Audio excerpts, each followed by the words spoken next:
চড্ডহারের রাস্তা দিয়ে যখন গেলা নাইটি পরে একবারও তাকাইলা না আমার দিকে। তাহলে তুই আব্বাজি কি হবে? তোমার প্রেসার এখন কেমন আছে? প্রেসার? তোর মতন ছেলে থাকলে প্রেসার খালি ওপর নিচ হইতে থাকবে। কি হয়েছে সেটা বল। সেরকম কিছু হয়নি, আমি জুয়াতে 80,000 টাকা হেরে গেছি। আমার রক্ত মানি করা টাকা। ভালোর কথা, তুমি তোমার দাদাকে বোকাচ্ছো, তোমার নিজের নামে জায়গা জমি করলেছিলে। পরবর্তী তো টুটুর পাঁচা আবার উল্টালটা কথা বললে। যা মোটরসাইকেল খান বাইর কর, ভুরকুন্ডা থেকে হার লেগে এক বান্ডিল বিড়ি গালা লিয়ে গে। বিড়ি নাই, বিড়ি শেষ হয়ে গেছে। কই মোটরসাইকেল? কেন বে হারকে মোটরসাইকেল কি হলো? ওই মোটরসাইকেল খানটা বিক্রি করে তো আমি জুয়ার টাকা গালা শোধ করেছি।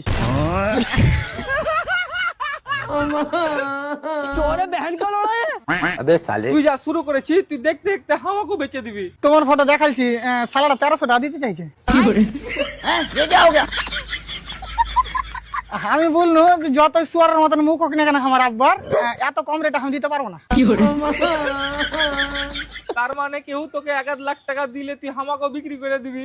দেখো আব্বা, মিথ্যা কথা বলবো না, আমি তোমার 1300 টাকা দিয়ে রাজি হয়ে গেছিলাম। খতম।